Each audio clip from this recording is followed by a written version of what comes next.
მოგესალმებით ძვირფასო ტელემაყურებლებო. ვაგრძელებ ჩემს საავტორო გადაცემას ჩემო აფხაზეთო.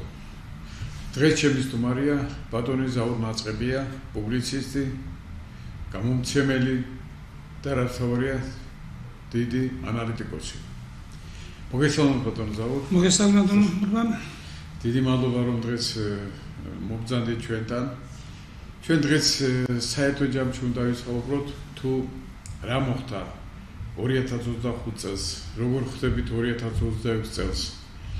ჩვეულებრივი წელიწადია, ჩვეულებრივი რიგითი წებია თუ იქნებ რამე უფრო მეტ გარდაქმნებს, უფრო მეტ სიახლეებს ველოდებით იმ საერთაშორისო პროცესებიდან, იმ გლობალური სიტუაციებიდან გამომდინარე და რა არის მოსალოდნელი საქართველოში შეიძლება თუ არა.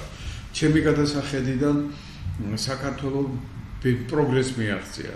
ბევრ რამეში მიაღწია პროგრესს, მიუხედავად იმისა, რომ ახლა საერთაშორისო ორგანიზაციები რაღაცას გვიკიჟინებენ, რომ აი საქართველოში როგორ მოხდა, რა მოხდა, თითქოს და ეს ყველაფერი მათთვის მისაღები არ არის, მაგრამ ჩემი გადასახედიდან და ჩემი მონაცემებიდან გამომდინარე, ყველაფერი მართლაც დემოკრატიის პრინციპებით მიდიოდა ქვეყანაში, მისი დაცვით მიდიოდა და არავითარი გადახრები, არავითარი, ასე ვთქვათ, ისეთი გვერდითი მოვლენები არ ყოფილა. ჩემი თქმით და ჩემი დაკვირვებით.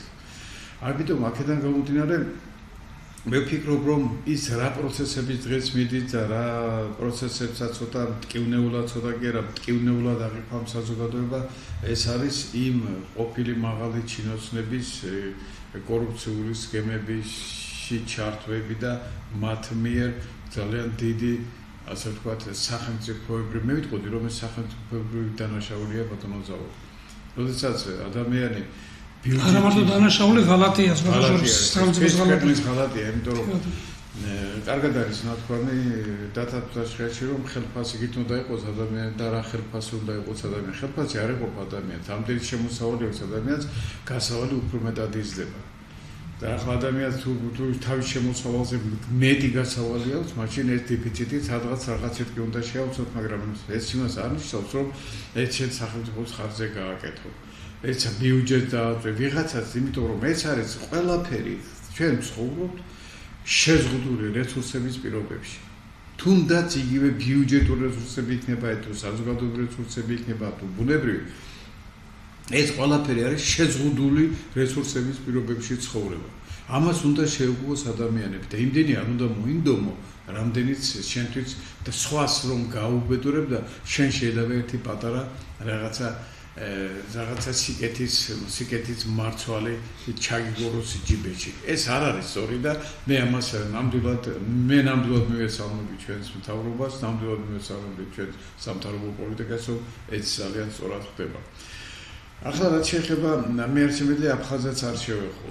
აი თუნდაც ამ წელიწადში რა მოხდა, ნუ ახლა აფხაზეთში ვიცი ჩვენ რომ პროცესები ვიცი განვითარდა, რომ ბოლომდე ვერც ერთი პრეზიდენტი ვერ მიდის, ხან გადააგდებენ, ხან გადაირჩევენ, ხან და მოკლედ არის ერთი ბაქხანალია და აირჩიეს ახლა ერთი პრეზიდენტი, ვიცით ჩვენ ეს ბადრა გუმბა, ეგრეთ წოდებული რასაკვირველია, აირჩიეს და ახლა ბადრა გუმბას გონია რომ ეს პრეზიდენტია და ახლა აფხაზეთს ააყოვებს და აფხაზეთს დამოუკიდებლობას და სახელმწიფოებრიობას მოუტანს. კი ბატონო, სახელმწიფოებრიობის შენარჩუნება ნებისმიერ შემთხვევაში ის საქართველოსთან რომ იქნება და საქართველოს, ასე ვთქვათ, იურისდიქციის ქვეშ რო იქნება აფხაზეთი, ის შეინარჩუნებს ამას. იმ დოზით, რა დოზითაც საჭიროა, იმიტომ რომ ახლა აფხაზები ახლა ცხოვრობენ, როგორც ჩვენ ის მათი მონაცემებით 123,000, მაგრამ ჩვენი მონაცემებით და რუსული სტატისტიკის მონაცემებით სადღაც 80,000-ზე მეტი არ არიან ისინი სამწუხაროდ. ესე იგი, ეს სამწუხაროა. მე მინდა რომ აფხაზები 230,000 იყოს და იქ სხვათა შორის ძალიან დომინანტიერი იყოს, მაგრამ სამწუხაროდ ეს ასე არ არის და ნუ ხალხსაც ჩვენ გვაჩვენებენ ეს ცოტა სხვა რამეა. მიუხედავად ამისა, ჩვენ ვფიქრობთ, რომ და ჩემი გადასახედიდან მე ვფიქრობ, რომ უნდა მოხდეს პროგრესი, უკვე სულ სხვანაირად შეიცვალა გეოპოლიტიკური სიტუაცია მსოფლიოში. საქართველოს უკვე აი ზუსტად გუშინაც ბრძანა ბატონმა პრემიერმა, რომ აი საქართველოს უნდა გახდეს მართლაც ევრაზიის დამაკავშირებელი სივრცის ერთ-ერთი ძირითადი ღერძი. ეს ადვილი არ არის. ამას ჩვენ გვაჩუქა ბუნებამ, რომ ჩვენ ასეთ გეოეკონომიკურ სიტუაციაში აღმოჩნდით. და გეოპოლიტიკის ცენტრში ვარ ჩვენ ევრაზიის შესართავთან და მით უმეტეს რუსეთის ქმედებები დღეს რასაც რუსეთი აკეთებს არ მგონია უახლოეს ამდენიმე წელიწადში ყველაფერი დაალაგდეს და რუსეთმა მოიპოვოს თავისი ნიშა რაც მას გააჩნდა და რასაც ის დაუშვათ ერთ-ერთი პოლუსის სახით ჩამოაყალიბებდა და როგორც ახლა ბატონი ლადო პაპაობძანებს ნახევრად პოლუსად არის უკვე რუსეთი ჩამოყალიბებული რომ შანტაჟებს მსოფლიოს თავისი ბირთვული არსენალით და ასე შემდეგ. აქედან გამომდინარე ეს ზოგადი მომენტებია ჩვენ კონკრეტიკაციები ვილაპარაკოთ, მაგრამ ახლა ერთადერთი კიდევ ამ საკითხსაც შევეხები რომ მე თქვენ ამ თემაზეც თქვენი აზრი გამოთქვათ ბატონო ზაურ რომ უკრაინის ამბავი უკრაინასთან ომის დასრულება ეს არის ჰაერივით ჭირდება უკრაინას, მაგრამ ეს ჰაერივით ჭირდება უკრაინაში ომის გაგრძელება პუტინს. ეს უკვე რუსულ საიტებზე ეს უკვე ყველაფერი იწერება, ყველაფერი ითქმება, იმიტომ რომ ეკონომიკა არ არის ფსლად ისეთ სახარბიელო მდგომარეობაში. მთლიანი შიდა პროდუქტი GDP-ს რო ეძახით, სადღაც 1%-იანი ზრდა გააჩნიათ, 1%-იანი და ფაქტობრივად ეს არის სტაგნაცია. ეს არ ნიშნავს და საერთოდ როგორც შეიძლება 1%-იანი ზრდა იყოს საერთოდ და პლუს ამას უკვე ძალიან რუსი ეკონომისტები და რუსი ექსპერტები აცხადებენ, რომ უკვე რუსეთის ეკონომიკა რეცესიის წინა პერიოდში იმყოფება. ეს ყველაფერი იმაზე მიუთითებს, რომ რუსეთს აი ამ გადასახედიდან, დღევანდელი გადასახედიდან ახლა რა იქნება ხვალდაზე ამას დრო ვიჩვენებთ, მაგრამ დღევანდელი გადასახედიდან ძალიან ბევრი რამე მის სასარგებლოდ არ მეტყველებს. მაგრამ ერთი რამე ცხადია, რომ რუსეთი ერთი ნაბიჯითაც არ ეხებს უკან უკრაინასთან მიმართებაში. თუმცა უკრაინა თავის ასე ვთქვათ სამხედრო ქმედებებით ისეთ რაღაცებს აკეთებს, არ ვიცით ახლა ეს ამდენად თუ ეს ყველაფერი ომის დროს საერთოდ ყველაზე მეტად იტყუებიან ადამიანები და საერთოდ სახელმწიფოები, მაგრამ თუ კი ეს ყოველთან არ არის დაკავშირებული, ცალკე რომ სხვადასხვა ასე ვთქვათ საიტების მონაცემ და სხვა ექსპერტებს რომ მოусვენ, უკრაინა ცოტა უკეთეს სიტუაცია ზოგჯერ ზოგჯერ უკეთეს ზოგჯერ უარესი და ბოლოს ახლა რეალური სურათი როგორია, ალბათ ამისი გარკვევა ცოტა ძნელია და ეს გაუჭირდება პროცესს ალბათ მარტო თვითონ იცია. აი ეს საკითხებია ის რომ ეს წელიწადი რომ 2025 წელიწადი უკვე რამდენიმე დღეში წარსულის კუთვნილება გახდება და უკვე ისტორიის კუთვნილება გახდება და იქ უკვე ადამიანები უბრალოდ წარსულის ანალიზის შემოიფარგლებით მერე თუ რა მოხდა 25 წელს და რა არის მოსალოდნელი 21 წელს ამისი განსაზღვრა კიდევ ჩვენ შეგვიძლია რასაკვირველია ამაზეც ჩვენი აზრი გამოვთქვათ, მაგრამ თავარი ის არის რომ პროგრესისკენ რომ უნდა წავიდეთ ეს ცალსახაა და ეს ნამდვილია, იმიტომ რომ დინამიური განვითარება ეს მთელი სისტემის დედამიწის და საერთოდ სახელმწიფოების და დროის მოთხოვნაა და ჩვენც უნდა განვითარდეთ დინამიურად. ბატონო ზაურ. ხოთ.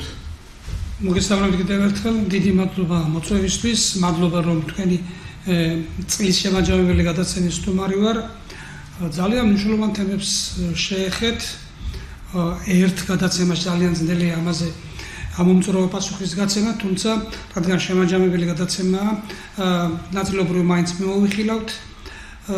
მოგეხსენებათ 2025 წელი იყო ძალიან სერიოზული გამოწვევების წელი მსოფლიოსთვის და ბუნებრივია საქართველოსთვისაც.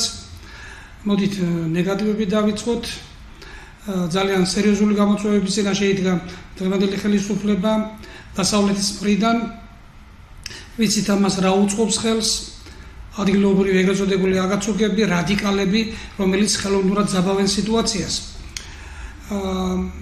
თუმცა ყველაზე მნიშვნელოვანი მაინც ამ თვალსაზრისით იყო 4 ოქტომბერი, როცა რეალურად დაანონსეს, წინასწარ დაანონსეს ხელისუფლების გადატრიალება. იყო ამის მცდელობა, რა თქმა უნდა, ზუსტად მცდელობა, თუმცა ის რესურსი იმის რომ მათ ხელისუფლების გადატრიალება მოეხდინათ, ეს არ აღმოაჩნდათ. საერთოდ როცა ხელისუფლების გადატრიალებაზეა საუბარი, აქ მთავარი ფაქტორი მაინც არის ხალხის მზაობა, ხალხის მხარდაჭერა. ქართველ ხალხს ძალიან მობეზრდა ეს გადატრიალება, გადმოტრიალება და არანაირი მზაობა არ აღმოჩნდა იმისთვის, რომ ხელისუფლება შეიცვალოს ძალადობრივი გზით. ეს კატასტროფის მომტანია ყველა ქვეყნისთვის და მithumetes ამის გამოცდილება გვაქვს. კი ბატონო, სერიოზული გამოცდილება გვაქვს ამისი ნეგატიური შედეგებით, მისთვის დამახასიათებელი. აქედან გამომდინარე 4 ოქტომბრის ესე იგი გამოწვევა, სერიოზული გამოწვევა სახელმწიფოსთვის, ამ მშვიდობიანად ჩაიარა, მადლობა ღმერთს.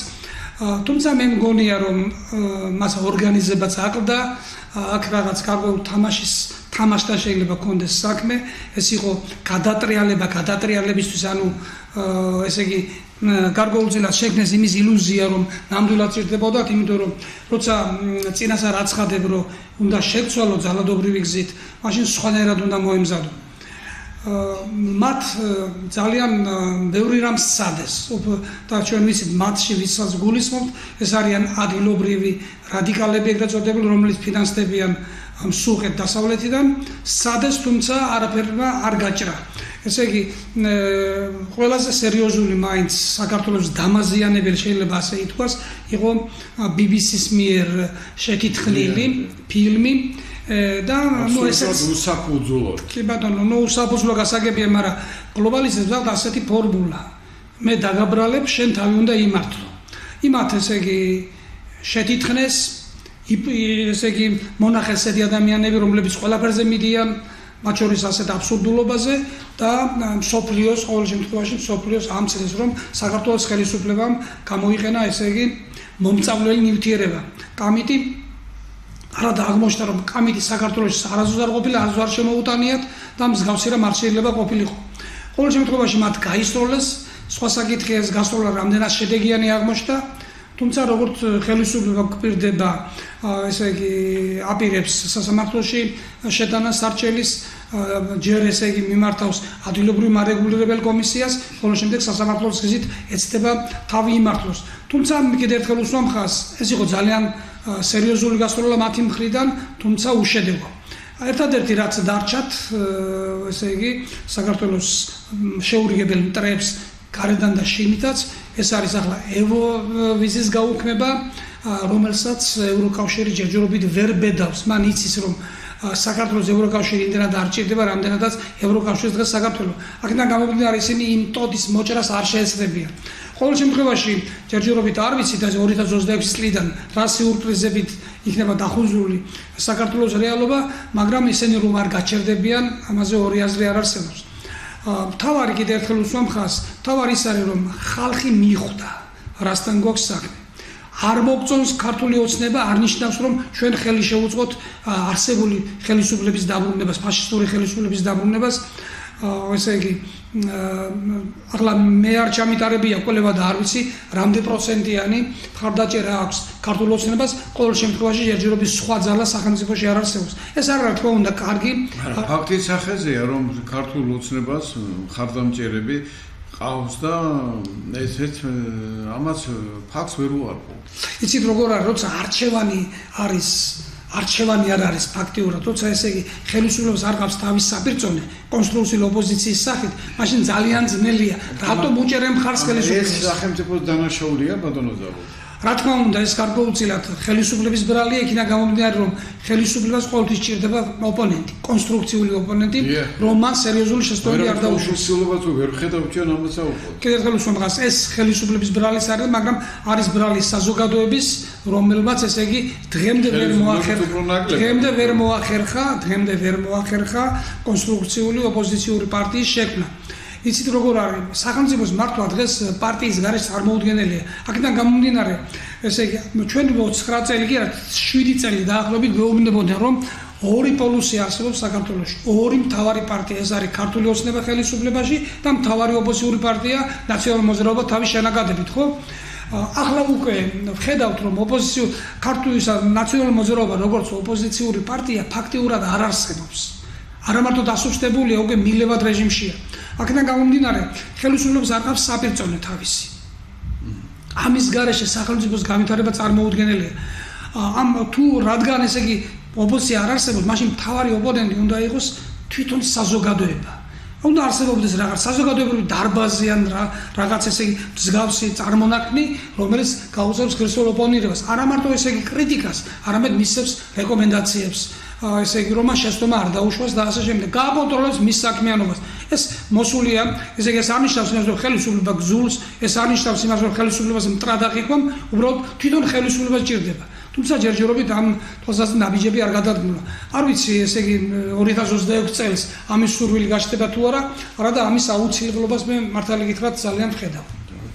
დიდი მართლაც გეთანხმებით ბატონო ზაურ და სხვათა შორის მე რამდენადაც ვიცი და ვაკვირდები ამ ჩვენს ხელისუფლების ასე ვთქვათ გამოსვლებს მათ აზრებს ეს ხელისუფლება თვითონაც მიეცალმოდა ამას, იმიტომ რომ კონსტრუქციული ოპოზიცია საერთოდ ეს არის ჩათვალეთ რომ ისე ერთობლივად თვითის გადანაწილება ხდება ამ შემთხვევაში თვითის გადანაწილება რომელიც თან ხელისუფლება ნებისმიერ ხელისუფლებას ვინც არ უნდა იყოს სესას ვერ გამოეკერება ის უნდა შეიცვალოს გარკვეულ პერიოდის შემდეგ საკურველია და ყველაფერი ცვალებადია ახლა შექსპირის სიტყვებით ვიცი ძალიან კარგად ქვეყნად უცვლელ რომ მხოლოდ ის არის რომ ყველაფერი ცვალებადია და ამ ცვალებადობაში ალბათ უნდა მოვიდეს ის დროც როდესაც მართლაც ის აი თქვენია მე კი დაგიშვათ რა უშლის ხელს ამას თქვენია ვინც ხალხისთვის ვინც საქართველოსთვის ვინც სამშობლოთვის იზრუნებს ამაზე ლაპარაკი თუ არა ახლა ჩვენ რომ გადარჩენილები ვართ ამ რამდენ რაღაცას და ჩვენ რომ უკრაინის სიტუაციაში შეიძლებოდა ყოფილიყავით ესეც ხომ ამის გაფიქრებაც კი გზარავს ადამიანს იმიტომ რომ ჩვენ ხო ვიცით ჩვენ ძალიან კარგად ვიცით რატომღაც ახლა ძალიან ნაკლებად იხსენებენ ბატონო ზაურ 1992-93 წლებს 93 წლების შემდეგ იყო საშინელებები ტრიალებდა ქვეყანას ეცხოვით აბსოლუტურად კონტროლს არ ექვემდებარებოდა არავითარი წესრიგი კონტროლიდან გასული იყო მთლიანად და ყველად ერთმანეთი წაგლეჯვა ყრელობები სიკვდილი ნუ წართმევები ნუ რაც ხდებოდა ეს ხომ ამის ყველაფრის მოწმეები ვარ ჩვენ და ხელოვნებაში გაქვთ ფედრიონის თარეში ალბათ ზირზედა ფედრიონის თარეში და მთელი ამბავი და სხვათა შორის მე ამის შესახებ მე ჩემ წიგნში ვწერ რომ ზუსტად ის ეპოქა ძალიან მტკივნეული ეპოქა იყო და მე ის როგორ ვისოდნენ მომავალმა თაობებმა რომ აი ჩვენი შეხედულებები გცდოდნენ რა გამოვიარეთ ჩვენ იმათმა მამებმა იმათა წინაპრებმა რა გამოიარეს და რა საშინელებები ტრიალებდა ქვეყანაში ბატონო ზაურ ძალიან ხშირად გვესმით ჩვენ და გვესმოდა უпроსორად იმ რადიკალური ოპოზიციისგან რომ აი უკრაინაში საქართველოს ტერიტორიული მთლიანობის გასაღებით და ასე შემდეგ მე ახლა მინდა რომ ისევ და ისევ ესეც პირდაპირ არის მართლაც დაკავშირებული ბევრ ამასთან იმიტომ რომ რუსეთი კატეგორიულად უარყოფს რომ ის დღეს საქართველოს ან ურთიერთობის აღდგენაზე დიპლომატიური ურთიერთობის აღდგენაზე თანახმა მხოლოდ ახალი ფურცლიდან უნდა დაიწყოს ყველაფერი და აი რაც არის და რაც იყო ეს უკვე დარჩეს სტატუს quo ну ეხლა ეს ამდენად სწორია, რამდენად მართალია, ამას მე მგონია ორი აზრი ამაზე ნამდვილად არ არსებობს, იმიტომ რომ ახლა აფხაზეთი რომ არ არის დამოუკიდებელი სახელმწიფო, ეს ყველა უნდა იცოდეს. ჩვენ შეგვიძლია აფხაზეთს სახელმწიფოებრიობის რაღაც ატრიბუტები მივცეთ და დაუტოვოთ და ერთად ვიყოთ და ერთად გამოვიყენოთ და ერთად ჩავაყენოთ ეს ატრიბუტები, ასე ვთქვათ, იმ მოსახლეობის ცხოვრების გაუმჯობესებაში, რომელიც ის ცხოვრობს და იცხოვრებს კიდევაც რო ჩავა ის ქართველობა, რომელიც იქიდან უკანონო და ყოველგვარი საერთაშორისო კანონის დარღვევით იქნა გამოდევნილი თავის დროზე. ახლა რა ხდება უკრაინასა და რუსეთს შორის უკვე 4 წელიწადი ისე გაგრძელდა ეს სიტუაციები და ეს ომის პოლიტიკა, რომ ეს კი ეძახიან სპეციალურ სამხედრო ოპერაციას, მაგრამ სპეციალურ სამხედრო ოპერაცია ხა იარაღი არ დაუტოვებია, ეს ატომურის გარდა ყველაფერი რომ არ ესოლა რუსეთს უკრაინისთვის. რუსეთის თავის აკეთებს და თქვენ წარმოიდგინეთ რომ ეს დრონებით უკვე ისეთ ობიექტებს და ისეთ აუცილებლად ინფრასტრუქტურაზე არის საუბარი, აქ ნავთობგადამამუშავებელ ქარხნებზე და მაზეა საუბარი, რასაც უკრაინა აკეთებს, ესეც ამხრივ ამასთან არის ეს ხომ ნებისმიერ ქვეყნისთვის ეს არ არის ეს არის ძალიან დიდი დისკომფორტი, რომელიც შეიძლება ძალიან დიდ ეკონომიკურ ზარალშიც გადაიზარდოს და მე მგონი ამისი ფაქტების სახეზე რუსეთთან მიმართებაში. მაგრამ რაც ხედავ მე ბატონო ზაურ, მე რუსეთს და უკრაინას შორის ესე იგი თითქოს ყველას უნდა და ტრამპი დასაკურველად ძალმონდომებულია მშვიდობიანობის ასე ვთქვათ ომის შეწყვეტით და მშვიდობიანობის დამყარებით, მაგრამ აქ გაგრძელდება პინგ-პონგის თამაში. ხან ტრამპმა წამოაყენა 29 პუნქტიანი ესე იგი მშვიდობიანი урегулირების თავისი ასე ვთქვათ პრინციპები. აგერ მე რუსეთმა ცალკე, რუსეთმა ეს არც ერთი არ მიიღო. მე უკრაინამ ახლა ზელენსკიმ გამოაცხადა 19 პუნქტიანია თუ არსები, სადაც შეთრებიან, სადაც რუსეთი ნებისმიერ შემთხვევაში ალბათ არ დათანხმდება და ნუ ახლა ეს რა გამოდის რა ახლა სანამდე შეიძლება ეს გავიწოდოს ეს პინგ-პონგის თამაში და სანამდე შეიძლება მოთქვა ის არა ის მას არ დავთმობ არა ამას დავთმობ უკრაინა ჩემია ახლა რუსეთს რომ უკრაინის ჩაყოლობა უნდა მთლიანად ამაზეც მე მგონი შეიძლება შეთანხმდეს ადამიანი და იფიქროს იმიტომ რომ რუსეთი ფიქრობს რომ უკრაინა ეს არის რუსეთია და უკრაინას თავის სახელმწიფოებრიობა არასოდეს არ გაერთდა ეს სტალინი დამსახურება ну, რამდენად სწორია, იმიტომ რომ აი აქ ახლა აი ამ ომის დამთავრებაში, ამ კონფლიქტის ამ ომის დასრულებაში ალბათ საქართველოს ინტერესები ძალიან ბევრი. ხო, ბატონო ზაურ. მე მაშინ უკრაინასთან საქართველოს ბედის დაკავშირება პირდაპირ არ შეიძლება, თუმცა არც ის რუსეთის ფაქტორი მაქვს. რაც შეეხება რუსეთის ფაქტორს, მოდი დავიწყოთ თავიდან, რამ გამოიწვია რუსეთის შეჭრა, იგივე თქვენი გამოთქმის არ იყო სპეცოპერაცია უკრაინის ტერიტორიაზე. ჩვენ ვიცით, ამის მთავარი მიზეზი იყო უკრაინის ნატოს გაფართოების იდეა, უკრაინის გაწევრიანება ნატოში, რომელსაც ესე იგი დღეს ამის საშუალება არ არსებობს. იცით როგორ არის? ომის დაწყება ომის დაწყება ადვილია, დამთავრება ძალიან რთულია. ხო, დამთავრება ძალიან რთულია და მოდი დავიწყოთ აქედან. ახლა ყველაფერში რუსეთის დადანაშაულებას არ შეიძლება. ჩვენ ვიცით, რომ ეს არის პროქსი, ანუ თავსმოხვეული ომი. ჩვენ ვიცით, რომ რუსეთს უკრაინის ტერიტორიაზე 50 სახელმწიფო ომები ფაქტიურად ირიბად, რა თქმა უნდა. ანუ მე არ მგონია რომ იქ 50 სახელმწიფო არა, მე გულისხმობ მართლა სული ძალით ეუბნება. არა, მე ვამბობ ესე იგი პირობითად ვამბობ ამას, იმიტომ რომ მთელი დასავლეთი ესე იგი იყო ჩართული ამ პროცესში. ეს იქნებოდა მოხალისეების სახით, ეს იქნებოდა სპეციალისტების სახით, თუ ეს იქნებოდა ფინანსური ინექციების სახით. ჩვენ ვიცით, რამდენი მილიარდია დახარჯული ამ ომზე, ესე იგი დასავლეთის მხრიდან და ისიც ვიცით, ესე იგი რუსეთი რამაც აიძულა. ну ამ შემთხვევაში რუსეთს სხვა გამოსავალი არ ქონდა. რუსეთი თავის ჭიშკართან თავის ბატონო, თქვენ ამართებთ რუსეთ უკრაინაზე თერორისტ? არა, გამართლება როგორ შეიძლება? ამის გამართლება როგორ შეიძლება, მაგრამ კიდევ ერთხელ ვუსვამ გას უმიზეზოდ არაფერი არ ხდება. საბაბი ქონდა თუ მიზეზი? რა თქმა უნდა. საბაბიც ქონდა, მიზეზიც ქონდა, მიზეზი იყო ის უკრაინაში 2014 წლიდან ფაქტიურად ემზადებოდნენ რუსეთთან საომრად. ეს ვიცით ჩვენ, ესე იგი, ეს დასავლეთმა მოაკვარახშინა როგორც იტყვიან, ჩაითრიეს რუსეთი. უკრაინა ემზადებოდა, მაშინ პროქსი ომი რატომ უნდა ყოფილიყო? არა, უკრაინა ახლა რუსეთს რო გაეჯიბრებოდა, ეს ხო გასაგებია. ჩვენ ვიცით უკრაინის უკან ვინ იდგა, რა ძალები იდგა, ვინ ახეზებდა, რატომ მოიყვანეს ზელენსკი. ეს ყველაფერი არ დაწყებულა 2022 წლის თებერვალში. ეს დაიწყო 2014 წელს, 2014 წელს. როცა გადატრიალება მოახდინეს, როცა კიევის კიევური მაიდანი და ასე შემდეგ, ესე იგი, ყველაფერი კეთდებოდა, ესე იგი, სცენარში იყო ჩადებული ყველაფერი და მოიყვანეს, ესე იგი, მასხარა პრეზიდენტი ზელენსკის სახით. ესე იგი, კაცი რომელიც მართლა კარგი შოუმენია და როგორი პრეზიდენტია უკვე ვხედავთ. პოლიტიკოსი ნული. რა თქმა უნდა, პოლიტიკოსი ნული და ის არის შემსრულებელი იმ დავალებების, რომელ დავალებებსაც იძლევა. თუმცა ახლა უკვე ჩიხშია შესული. თქვენ ბრძანეთ ამერიკის, ესე იგი, როლი მშვიდობის დამყარების საქმეში და პუტინი ტრამპი როცა მოვიდა ხელისუფლებაში, ჯერ წინა საარჩევნო რიტორიკა მისი გავიხსენო, რომ ამბობდა, რომ ის რომ მოვიდოდა პრეზიდენტ 2 დღეში დაამთავრებდა ამ ომს. მერე როცა მოვიდა უკვე, როცა მისი ინაუგურაციაც მოხდა, ამბობდა რომ ჩაიხედა ბოლომდე. არა, ამბობდა რომ ეს ბაიდენის მიერ დაწყებული ომია და პასუხისმგებლობას მაგაზე ვერ აიღებდა. შეიძლება ეს არის არასწორი. სახელმწიფოს ესე იგი კონკრეტულ მომენტში, კონკრეტულ წლებში მართავენ ესე იგი პიროვნებები და ამერიკა რა თქმა უნდა პასუხისმგებლობას ვერ მოიხსნის ესე იგი უკრაინაში მიმდინარე მოვლენებზე. აქედან გამომდინარე ის რომ ის ბაიდენის დაწყებულია და მე პასუხისმგებლობას არ ვიღებ ამაზე არასწორია ჯერ ერთ. მეორეც მისი რიტორიკა რომ 2 დღეში დაამთავრებდა ომს უკვე 1 წელია გადის რაც არჩეულია პრეზიდენტად და სამწუხაროდ ესე იგი ამას საშველი არ დაადგა.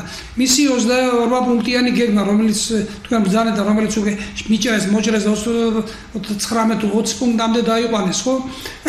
ესე იგი, გააჩნია ვისი ინტერესებია წამოწეული წინა პლანზე. 28 პუნქტიან გეგმაში რუსეთს შეიძლებოდა ესე დიდი პრეტენზიები არ ქონოდა, თუმცა შემდგომ რაც მოხდა, ესე იგი, რუსეთი თუ თავისას არ გაინაგდებს, რუსეთი არ არის დამარცხებულ პოზიციაში ერთჯერობით. სხვა საკითხია, რამდენი დაკარგა, რამდენად დააზარალა სახელმწიფო რუსეთი როგორც ასეთი, მაგრამ მეორე საკითხია, როცა მას ესე სხვა გამოსავალი არ აქვს, ის ყოველთვის ითხოვს მაქსიმუმს. იმან უნდა გააგრძელოს ომი, ის ესე იგი კაპიტულაციას რა თქმა უნდა ვერ გამოაცხადებს.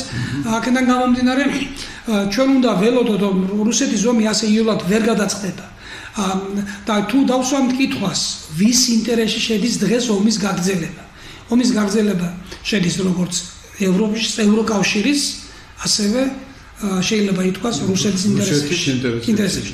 რაც შეეხება ტრამპის მიზანი ვიცით რაც არის, ის ყველაფერს უდგება როგორც ბიზნესმენი, როგორც მილიარდერი, მისი ყველა ნაბიჯი ეს მიმართულია იქით, რომ რა შეიძლება მეტი სარგებელი ნახოს ომის გაგრძელებით. არც ამერიკა იქნება მაინც და მაინც უკმაყოფილო, იმდა გამომდინარე, რომ რესურსები მიუხედავად იმისა, რომ ტრამპი ამბობს, რომ გამოდის ამ თამაშიდან და არ მიიღებს აქტიურ მონაწილეობას უკრაინის დაფინანსებაში, მაინც ამერიკისგან უნდა შეიძინონ ის იარაღი, რომელიც დაუშვათ ომის გაგრძელებას დასჭირდება. მაგრამ მესამე მიდან აკეთებს ამერიკა ამბობს, რომ ევროკავშირს მივყიდე და ევროკავშირმა მიწეს. ნუ რაც შეეხება ევროკავშირს სხვა გამოსავალი აღარ დარჩენია, მით უმეტეს ჩვენ ვიცით ევროკავშირი საიდანაც იმართება, რომ ევროკავშირი არა მარტო დასუსტებული, არამედ მილევად რეჟიმშია, არ ვიცი რამდენად მოხდება მისი რებრენდინგი ზოგადად. ესე იგი, რამდენად შეიძლება მოხდეს მისი რებრენდინგი, მაგრამ ყოველ შემთხვევაში დღეს არის ძალიან მძიმე სიტუაციაში მათი რიტორიკა და სავალალოა, რომ დღეს ევროპას ლიდერები არ აქვს, ევროპის სახელმწიფოებს, რომელიც ჩვენ ადრე წარმოგვედგინა, ესე იგი ლიდერები, დღეს ლიდერები არ ყავს ფაქტიურად. სამი წამყვანი სახელმწიფოს რიგითი ადამიანების ამარად არის ევროკავშირი. სამი წამყვანი სახელმწიფოს ლიდერები გავიხსენოთ. მერცი, ესე იგი აქეთ სტარმერი და ესე იგი მისი რა ქვია მაკრონი. ესე იგი რომელი ერთია, რომელზეც შეიძლება სწორება. დიახ, აქედან გამომდინარე, იმის თქმა მინდა, რომ მძიმე სიტუაცია ევროპას ომის გაგრძელება უნდა, იმიტომ რომ ომის თუ დასრულდა ძალიან ცუდად მოუბრუნდება, ესე იგი რუსეთს თავისი უნდა რომ გაისწოროს, თუ ხეშა ჩვენ ვიტყვით, თუ გაისწოროს და რუსეთი ესე იგი არ მარტო დაკავებულ ტერიტორიებს დაშერდება. ყოველ შემთხვევაში მაგაზე უარს აცერზე არ იტყვის. აი რუსეთის ინტერესებში ჩემი გადასახედიდან ბატონო ზაური, იმიტომ ანაწყობს რუსეთს ომის დამთავრება დღეს, რომ ეს რა შედეგი დამთავრდება ეს ომი და ბოლოს და ბოლოს რას ეტყვის თავის ხალხს მერე პუტინი. რატომ დაიწყე ეს ომი? რატომ ამდენი ხვწერპი, რატომ გავიყე და რა შედეგზე გავედი? რა შედეგზე გადის რუსეთი? იქნება ესეც ამას შევეხოთ. რუსეთს ძალიან უნდა ესე იგი ოდესა ჩაიგდოს ხელში, თიან დონბასი ჩაგდება უნდა ხელში. ესე იგი თუ გაგრძელდება ომი, აქ ძალიან ძნელია იმის პროგნოზირება, ესე როგორ შეიძლება გაგრძელდეს. რუსეთს მოუწევს თუ არა ამ მძიმე იარაღის გამოყენება, ბირთვული იარაღის გამოყენება. ესე იგი ყოველ შემთხვევაში ის კაპიტულაციაზე არ არის ტერიტორიები, სადაც ბირთვული იარაღი გამოიყენება. ერთხელ უსვამს ის ამბობს დრონს დამჭირდეს, აი ევროპას ემუქრება, რომ მომლაპარაკებელი, ესე იგი არ იქნებაო, თუ მე თქვენთან ომს დავიწყებო. ანუ ემუქრება, ბირთვული იარაღით ემუქრება უკვე. თვითონ ესე იგი ევროპის ლიდერებიც ამბობენ, რომ ესე უკრაინის შემდეგ, ესე იგი რუსეთი უკრაინაზე არ გაჩერდება, ის ევროპას დაარტყამს. ჯერ დაიწყებს ბალტიისპირეთიდან, პოლონეთიდან. კი ბატონო, და არც გაუჭირდება. კი, მაგრამ სად არის ნატო, სად არის მისი მეხუთე პუნქტი? არა, რაც შეეხება ნატო დღეს არ არის ფაქტიურად სიცოცხლის უნარიანი. ფაქტიურად შეიძლება ჩვენ ვთქვათ, რომ რუსეთის წინააღმდეგ იბრძოდა ნატო, ოღონდ ირიბად. ხო, ოღონდ ირიბად ხო? ნატო რომ სიცოცხლის უნარიანი იყოს, რუსეთი ამდენს ვერ გაბედავდა. არ არის ნატო რუსეთის საბრძოლო დღეს თქვენ წარმოიდგინეთ. და აქედან გამომდინარე, ახლა იმაზე საუბარი, რომ უკრაინას ახლა უკვე ფაქტიურად უკრაინა გაასწორეს მიწასთან. და ახლა ათქვევინებს უარი, რომ თითქოს ესე იგი მას ის არაპირებს უკრაინაში ნატოში გაწევრიანებას. როდის? ხო, როცა უკვე ყველაფერი მთავრდება თითქოს. ისასთან გაასწორეს, ხო? ბატონო ზაუ, ესე იგი ჯერჯერობით მე ასეთი დასვნა გამომაქვს ამ შემთხვევაში როგორც ამ გადაცემის ავტორს, რომ არავითარი ასე ვთქვათ გვირაბის ბოლოს შუქი ჯერჯერობით არ ჩანს. არ ჩანს. სამწუხაროდ და საუბედროდ არ ჩანს და ახლა ეს უკვე ვის აქვს ჩაფიქრებული ეს რა დონეზეა ჩაფიქრებული და როგორ შეიძლება ამისი ასე ვთქვათ საბოლოო შედეგამდე მიყვანა ყველაფრის ამ პროცესების ეს კიდევ არავინ არ იცის და ჯერჯერობით ყოველ შემთხვევაში ეს ჰორიზონტზე ამისი ეს არ ჩანს. ახლა მე აქედან გამომდინარე რუსეთისა და აფხაზეთის დამოკიდებულებაზეც მინდა ვისაუბრო თქვენთან. თუნდაც ის რომ რუსეთი აფხაზეთს ახლა ისე არ უყურებს, როგორც თავიდან უყურებდა და რო ეგონათ რომ ეს რუსეთი ეს არის მათი სტრატეგიული პარტნიორი, ახლა რუსეთი უკვე კარნახობს თავის პირობებს. ბუნებრივიც ნელ-ნელა კარნახობს თავის პირობებს. თუნდაც ის რომ ახლა ზოგიერთ აფხაზეთის ასე ვთქვათ მაცხოვრებელ მოქალაქეებს რუსეთის მოქალაქეობა ჩამოერთვა ფედერალური ძებნა გამოაცხადა 3-4 ადამიანზე. მათ შეუძლია თავისი კანონებით გაასამართლოს ეს ხალხი და იმიტომ რომ რაღაცა რუსეთიც საწინააღმდეგოდ გააკეთებს თორა თუ იმათმა აფხაზეთში რამე დანაშაული ჩაიდინეს, ასე თუ ისე აფხაზეთს რაღაცა ფორმალურად მაინც გააჩნია თავის სასამართლო სისტემა და თავის პროკურატურა და ნუ ახლა თვითონ ადგილზე გაასამართლებენ. ესე იგი ეს უკვე ჩარევა კი არ არის, ეს უკვე მე მგონია რომ ანექსიისკენ გადადგმული ერთ-ერთი ნაბიჯი. ანუ ნენელა იქ ახლა აფხაზი გუმბა იზრდება თუ ვიღაცა ივანოვი, ამას არაერთი თუ კირილენკო, ამას არავითარი აზრი, არავითარი მნიშვნელობა არ ექნება უკვე. მე ვატყობ რომ აქეთკენ მიდის ყველაფერი. ანუ ამით რიცხვ მინდა მე. ესე იგი აფხაზეთი გადასარჩენია. როგორ ხედავთ თქვენ?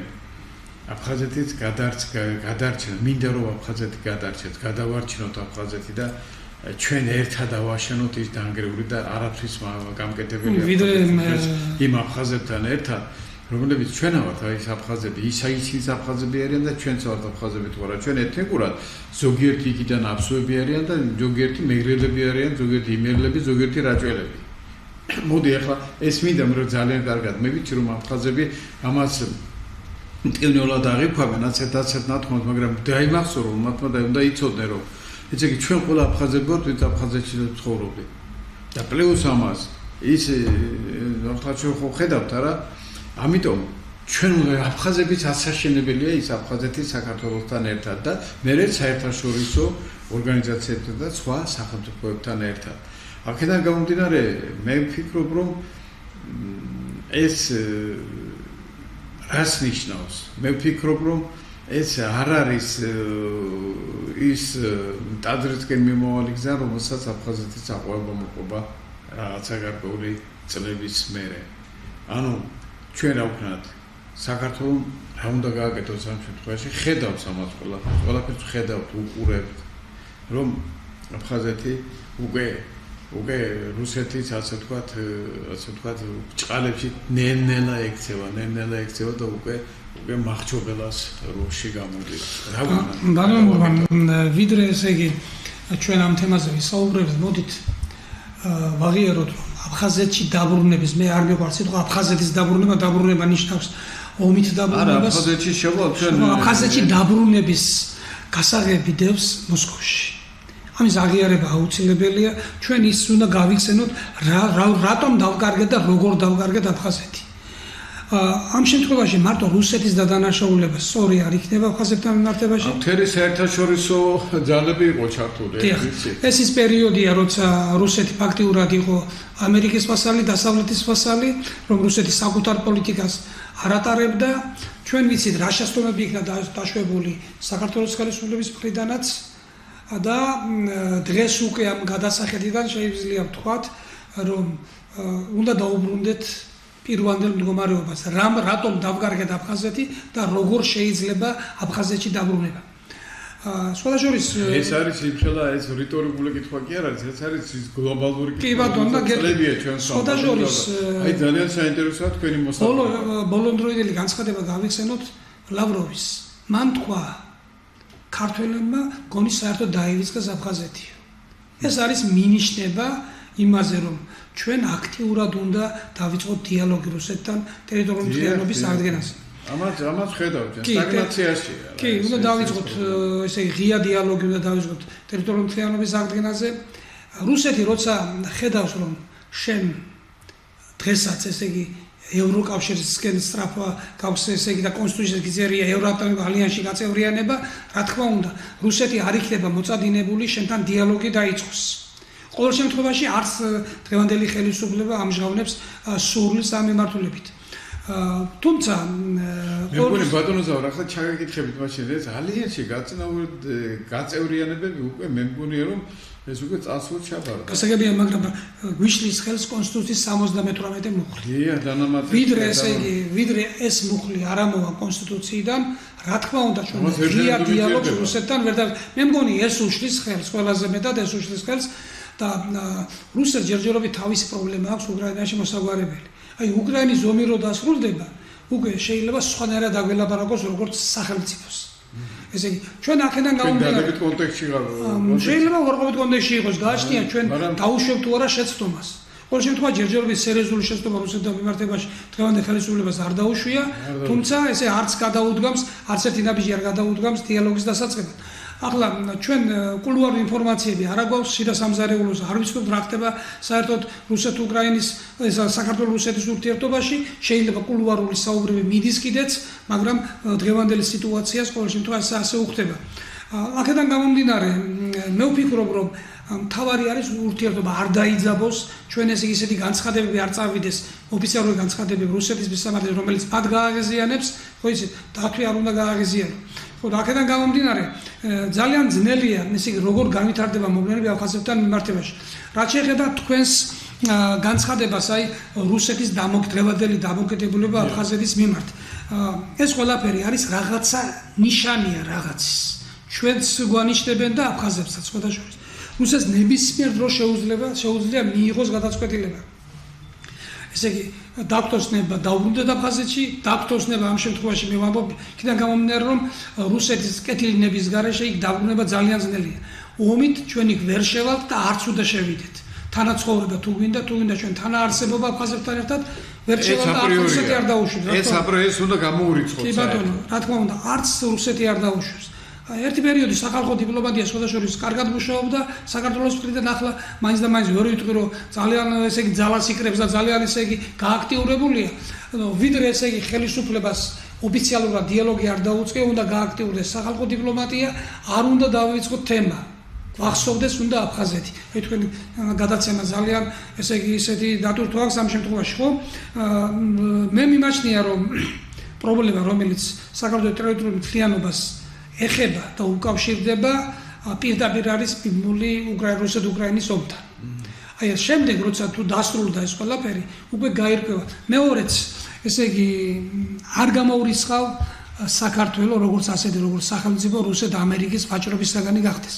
აი როგორ გადაწყდება იქ, იმაზე იქნება დამოკიდებული ჩვენი პერსპექტივაც, იმაზე იქნება დამოკიდებული ტერიტორიული მთლიანობის აღდგენაც. ეს უკვე ძალიან მტკივნეულ პროცესად მიმაჩნია მე ახლა რუსეთ-ამერიკის ესე იგი რა კონტექსტია საქართველოს გეოპოლიტიკური მდგომარეობიდან გამომდინარე. რა თქმა უნდა, გავლენის სფეროების გადანაწილებაზე მიდის მსჯელობა. აი კავკასია რუსეთს დარჩება თუ არა, ესე იგი დამოკიდებულია, ეს ძალიან ისეთი თამაშის ნაწილია. ამერიკა რო აშკარა ინტერესი იჩენს კავკასიის მიმართ, ეს უცხადია, ახლა ტრამპის ზიდან გამომდინარე. ისიც როგორ არის აქ ყველაფერი, აი ინტერესებია მთავარი, ესე იგი რომელი უფრო გადაწონის.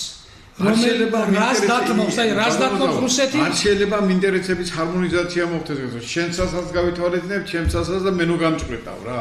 ხო შეიძლება ასეც იყოს ეს. მაგრამ დიდ სახელმწიფოები ეთყობა პატარა სახელმწიფოებს და საერთოდ არც აინტერესებს მათი ბედი, ხო ასე გამოდის? გასაგებია. ნუ ახლა წამოიჭრა საკითხი, რომ ნეიტრალიტეტზე საქართველოს ნეიტრალიტეტი და ასე შემდეგ, ხო? ნეიტრალიტეტი უნდა აღიარო სოფლიოს ამომა სახელმწიფოებს. მარტო სურვილი არ არის საგვარისიანი. მე ნეიტრალიტეტი სჭირდება დაცვა. თან ჩვენ უნდა გავითვალისწინოთ ერთი რაღაცა. უსაფრთხოება ჭირდება ნეიტრალურ ქვეყანას. ვინიღებს ამას თავის თავზე? საქართველოს დღეს არ აქვს უსაფრთხოების კოლგა. არა გვაქვს. არა აქვს უსაფრთხოების კოლგა. ჩვენი მეზობლების დამოკიდებულება თუ შეიძლება ჯერ გამჟღავნებული არ არის. ახლო მეზობლების დამოკიდებულებაც ვიცით საქართველოს მიმართ და მე არ გამოურიცხავ ერთ-ერთი ფაქტორი შეკავების რუსეთი იყოს მიუხედავად იმისა, რომ რუსეთი დღეს საქართველოს და ურთიერთობაში არ არის. მაინც ყველა გზა რუსეთისკენ მიდის. კი ბატონო, რუსეთისკენ. თავის დროზე ისტორიულად ბევრი. თუმცა მე არ გულისხმობ იმას, რომ ჩვენ რუსეთის ნაწილი გავხდეთ, რაღაც ფორმით ნაწილი გავხდეთ. ახლო მეზობელთა ურთიერთობის დარეგულირება ეს არის უმთავრესი პრობლემა და მიზანი სახელმწიფოს. ნაწილი რატომ უნდა გავხდეთ ჩვენ ეს რუსეთი და საქართველო ერთი და იგივე არ არის და ჯერ ერთი ნაწილი რო ყოფილიყო აქამდეც მოინდომებდა. რუსეთს არ უნდა ეს თუ არა 2008 წელს ძალიან დიდი შანსი არის. ეს არის ისეთი ოქროს ფონდი, ოქროს ზოდი მე ვიტყოდი ასე ამას შევადარებდი საქართველოს.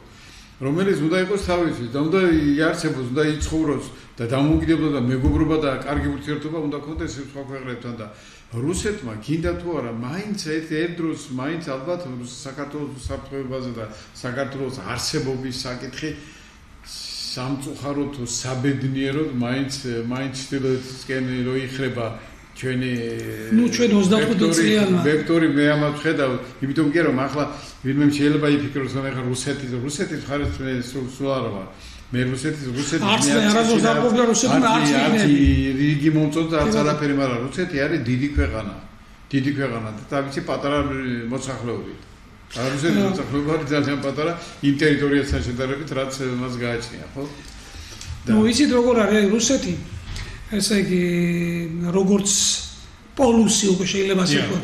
ეს ნახევარ პოლუსი. ყოველ შემთხვევაში დღეს მრავალპოლუსიანი სამყარო გვაქვს. ერთპოლუსიანი სისტემა დასრულდა. ესე იგი ამას შეუგუება თუ რა ამერიკა. კი ბატონო, ამას შეუგუება თუ რა ამერიკა. მისი პრობლემა ყოველ შემთხვევაში ერთპოლუსიანი სამყარო დასრულდა. აქედან გამომდინარე რუსეთი ძალიან ანგარიშგასაწევი ძალაა მსოფლიოში. და ეს შესაძლოა უკრაინის ომას და უკრაინის კონფლიქტს და ძალიან კარგად დაგვანახა, ხო? აი თუ რა არჩევანს გააკეთებს დღეს ხელისუფლება, ესე იგი ბევრი რამ არის დამოკიდებული ამაზე. აი მე მაინც მგონია რომ ეს ჩვენზე უკეთ ესმის. დღევანდელ ხელისუფლებას ჩვენ მას ვერ დაუკარგავთ იმ პოზიტივს, რასაც ის საგარეო პოლიტიკაში ავლენს. და თქვენ რომ ბრძანეთ მშვიდობის შენარჩუნება, ეს მართლა დამსახურებაა ქართული ოცნების. დამსახურებაა ქართული ოცნების, ის რომ ჩვენ 13 წელია ამის საშიშროების წინაშე დამდგარ ვართ და ეს გარკვეული სწორი პოლიტიკის შედეგია, შეიძლება ასე ითქვას. ყოველ შემთხვევაში, ესე იგი, ჩვენ არ ვიცით სად რა ხდება, არ გვაქვს საკმარისი ინფორმაცია, აქედან გამომდინარე ჩვენ შეგვიძლია მარტო სურვილები გამოვთქვათ, სურვილების დონეზე ვისაუბროთ. თუ რა უნდა გაკეთდეს. ჩვენ ერთი რამ ვიცით. ყოველ შემთხვევაში რაც არ უნდა მოხდეს რუსეთთან, როგორც ახლო მეზობელთან, რა თქმა უნდა, ოკუპანტია დღეს, მაგრამ მათთან ესე იგი დიალოგის რეჟიმში ჩართვა და საერთო ენის გამონახვა აუცილებელია. მე არ ვემხრობი იმ ადამიანების მოსაზრებას, რომ არ უნდა რუსეთს ჩვენთან დალაპარაკოს, რაზე უნდა დაგველაპარაკოს. რუსეთს უნდა საქართველოსაც კეთილმეზობლური ურთიერთობა, კიდევ ერთხელ უსვამ ხაზს, თუ ჩვენ სწორ პოლიტიკას გამახორციელებთ. ალბათ ბატონო ზაუ მართლაც წინვალებ ბრძანეთ ჩვენ საქართველოზე დამოკიდებული და საქართველოს ხელისუფლებაზე და იმ თავარ ხელისუფალზეა დამოკიდებული თუ როგორ განვითარდება მოვლენები და როგორ წავალთ ჩვენ წინ.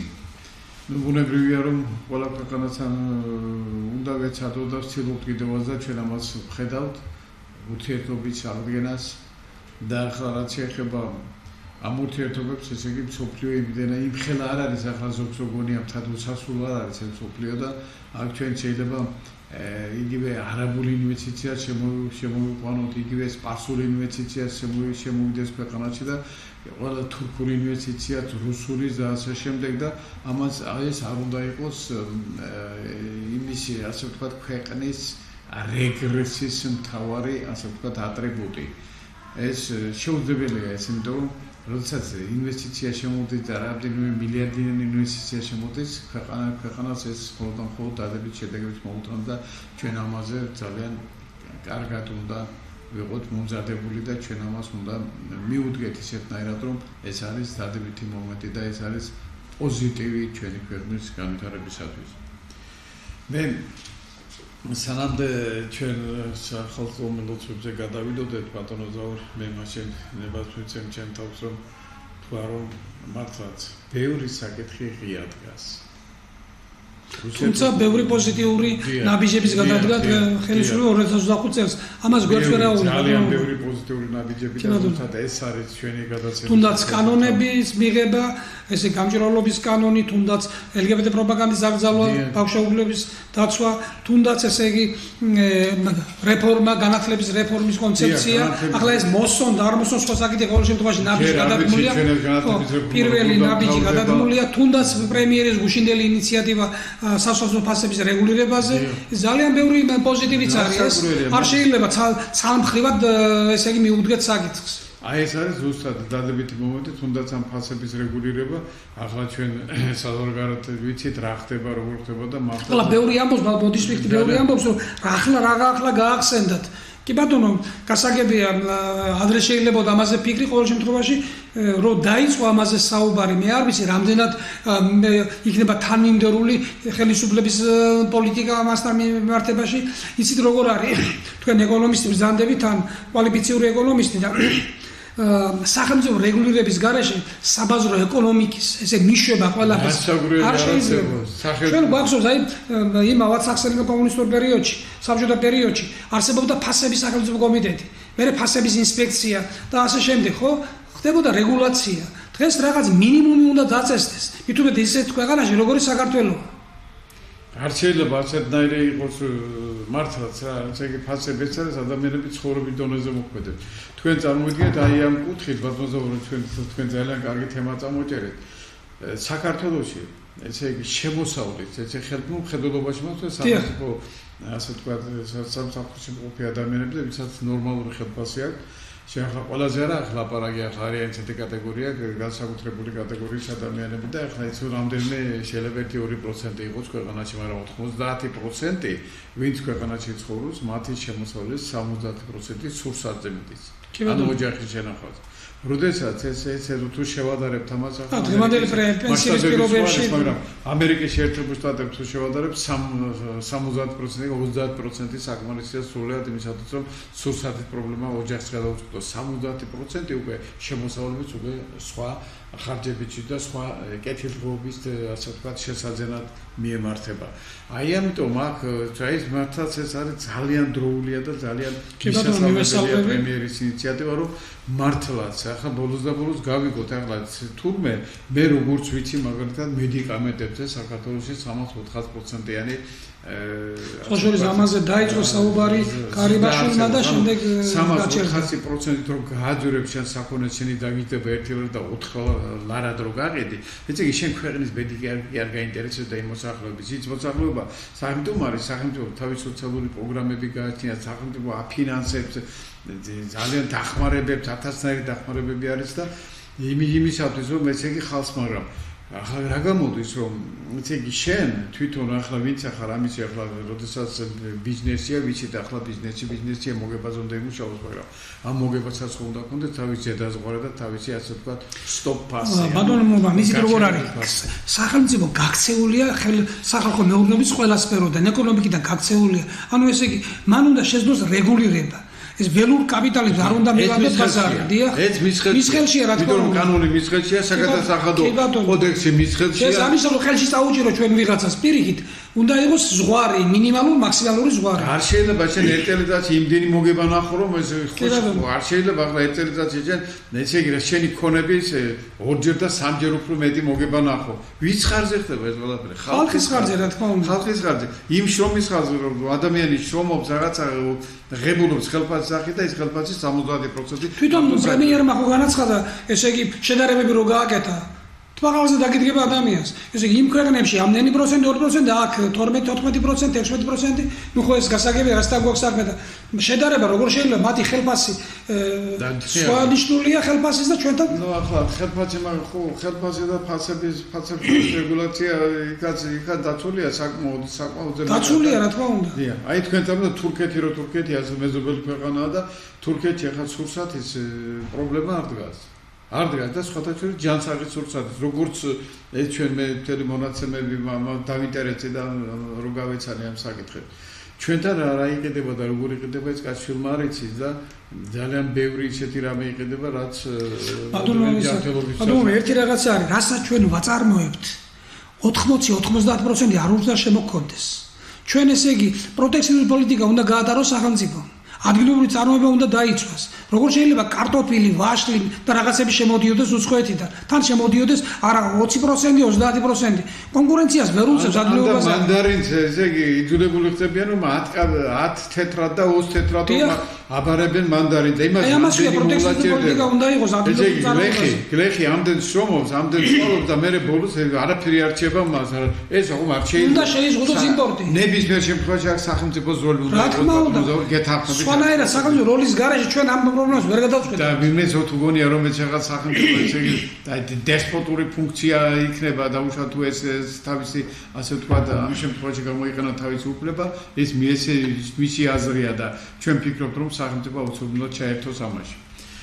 ბატონო ზაურ, ჩვენი გადაცემის დრო უკვე მიტურება და ამიტომ სანამ ჩვენ დავამთავრებდეთ, ჩვენ უკვე 2025 წელს კიდევ რამდენიმე დღეში წარსულის ანუ ისტორიის საკუთრება ხდება და მე მინდა რომ აი თქვენ მომავალ წელს რას უსურვებდით უბრალოდ ყოველსა ჩვენს აფხაზეთში მაცხოვრებელ ხალხს რას უსურვებდით საქართველოში მაცხოვრებელ ხალხს და საერთოდ იმიტომ რომ თქვენ გლობალური მოაზროვნე ბრძანდებით და თქვენ გლობალურ აზროვნებაში ამ ახალი წელის მნიშვნელობა ქართულ ხალხს უსურვებდით გაძლებას ჩვენ აქამდე მოვედით გავძელით და კიდევ უნდა გავძლოთ იმიტომ რომ სიურპრიზების სავსეა სამყარო და ცხადია ჩვენთან რაც ხდება ჩვენს თვალს ხდება ეს ყველაფერი რაც შეეხება აფხაზეთის პრობლემა დამოკლის მახილივით კიდია საქართველოსაზე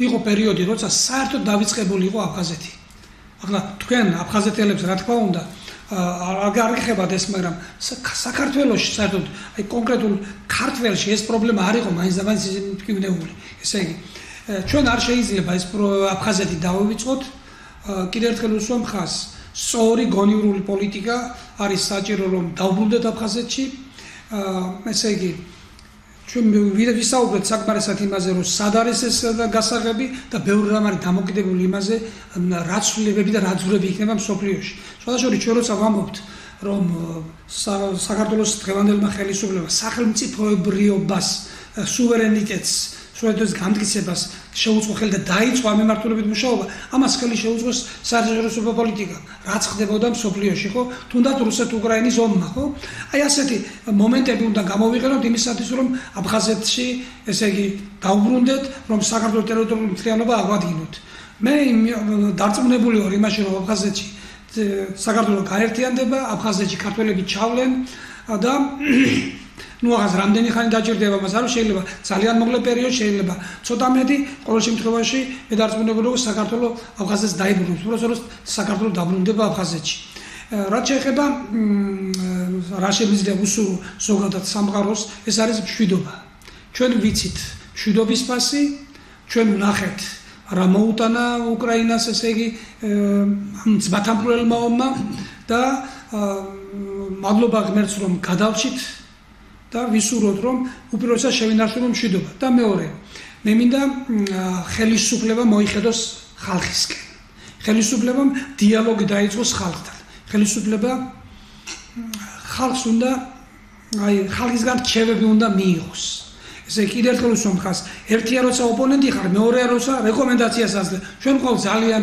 ჭკვიანი თუნდაც პოლიტიკურად მოაზროვნე ადამიანები, ეკონომისტები, მეცნიერები და მას უნდა უგდოს ხური, რომ სწორი არჩევანი გააკეთოს და სწორი გზით წაიყვანოს ქვეყანა. მადლობა ბატონო ზაურ. ეს მართლა კეთილი რჩევა არის და მეც რას ვიცურვებდით და რას გიცურვებდით ჩემო ძვირფასო ტელემაყურებლებო 2026 წელს.